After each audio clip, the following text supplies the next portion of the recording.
United States of America could not have won the war for independence had it not been for the efforts of Benjamin Franklin. He signed the Declaration of Independence, later made a treaty with France, and then negotiated the terms that gained America's independence from England.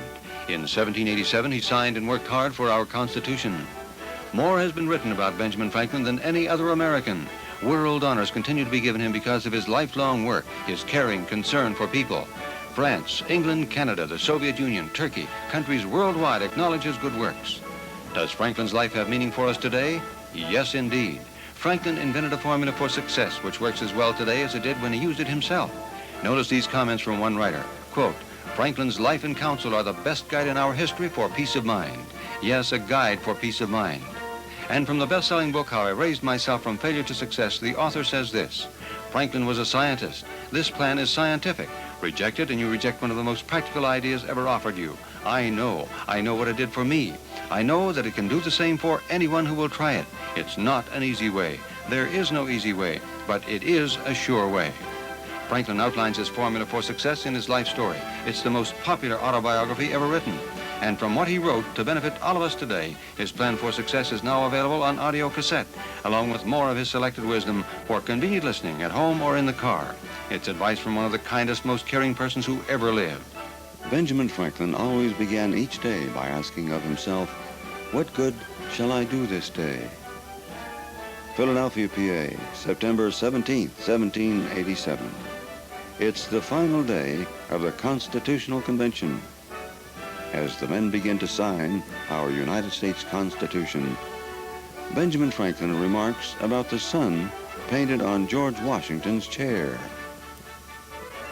I have, said Franklin, often and often in the course of the session, looked at that behind the president without being able to tell whether it was rising or setting. But now at length, I have the happiness to know that it is a rising and not a setting sun. And so Franklin had completed an astounding career in a life dedicated to doing good for his country, working for the acceptance of the U.S. Constitution even when he was physically unable to walk or stand because of illness and old age. He had to be transported from his home to the convention hall in his sedan chair, but his mind was as keen and as dedicated as ever. He also felt inwardly that the Bill of Rights would be ratified by the people within a few years. It came to pass the year following Franklin's death, when the Bill of Rights became the law of the land in 1791. It is well to remember that America came into being as the result of the working genius of a small group of men whose thoughts were not only of their generation, but of the generations to come. They were thinking of every person in America today, and that we all owe them a debt of gratitude for these United States of America.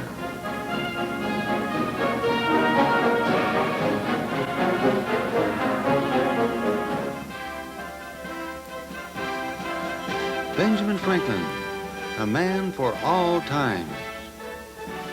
We're always amazed that one man could accomplish as much as Ben Franklin did. And yet, if every one of us used our desire and talent to develop just one blessing each, America would continue to prosper beyond Franklin's dreams. It's interesting to note that Franklin ended each day asking of himself, what good have I done this day?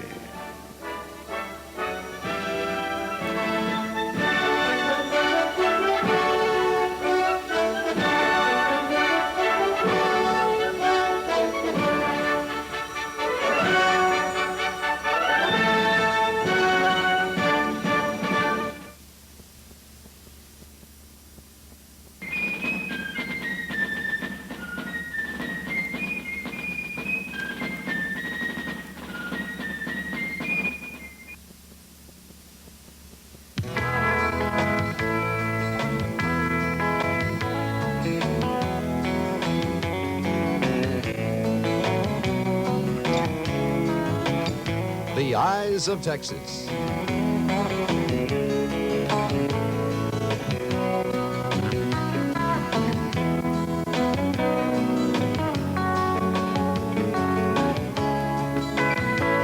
Hello, buddy. everybody. Welcome to this week's edition of the Eyes of Texas. I'm Ron Stone, and we're glad to have you with us as we take this trip around the Lone Star State. From the Texas Panhandle, where we take one last look at historic old Route 66, to historic Galveston to visit one of its famous mansions. We'll stop by Odessa to meet a man with a strange little hobby, and we'll go looking for some Cajuns who settled down in Texas. Let's begin in Odessa. You know, Odessa's famous for a lot of things, for oil, probably most famous for Mojo, that famous high school football team that once again is the champions of the state of Texas. But they're also famous for one other thing, a fellow who just loves Benjamin Franklin. Richard's Almanac was one of the, made him, as it were, a millionaire. He was so religious. And in his life, in his autobiography, he tells that he depended on God, but he also at the same time said, God helps those who help themselves. This is another large biography of Benjamin Franklin. Franklin signs the friendship treaty with France. Benjamin Franklin was the first one to be known as the father of his country. Okay, let's talk about his autobiography. His name is Dan Kalenak, and he is a former employee of a local TV station in Odessa. And he just loves to preach the merits of his hero, Ben Franklin. Did you know that he is the only man who signed all 4 documents that were critical to the creation of the United States of America, and he did these after he was 70 years old. He did it after he invented the lightning rod, he started the first hospital, he started so many things for the benefit of mankind, and he is an example for us today. Everybody in America today owes him a debt of gratitude. Dan has been collecting Franklin memorabilia most of his life.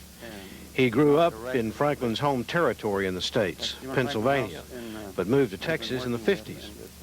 As far back as he can remember, he has always had an overwhelming attraction to the man and his achievements.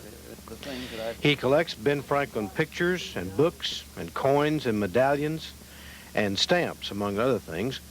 One of his stamps comes from Russia. There's a room in his house that is bulging with Franklin paraphernalia, and even Dan Kalenak admits that no one in his family is as attracted to his collection as he is. He would like someday to put it all on display at the Presidential Museum in Odessa. Somewhere where it can be displayed and appreciated, because things aren't appreciated until you share them with somebody, just your possessions, and that's another thing that Franklin points out, that he's just grateful and thankful for the many blessings, and the only way he can return anything to God is by doing good for mankind. That was one of his philosophies in his life. Dan puts his show on the road whenever asked. He has a colonial outfit, and his collection is semi-portable, and often he shows up at schools to talk about his hero. People like to call me Benjamin Franklin, but I like to be known as Benjamin Franklin's public agent.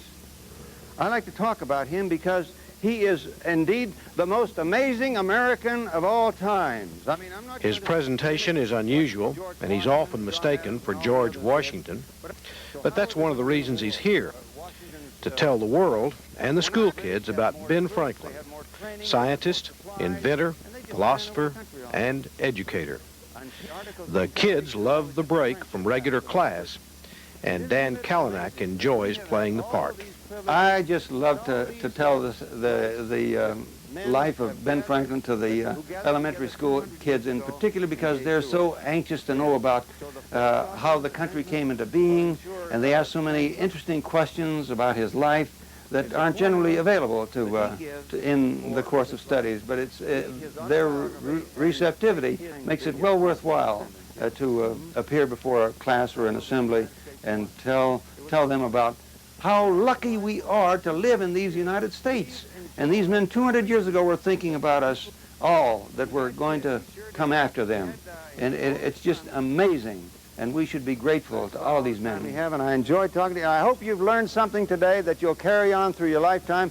And remember, when you want the formula for success, why not try Benjamin Franklin's autobiography and find out what he has to say there?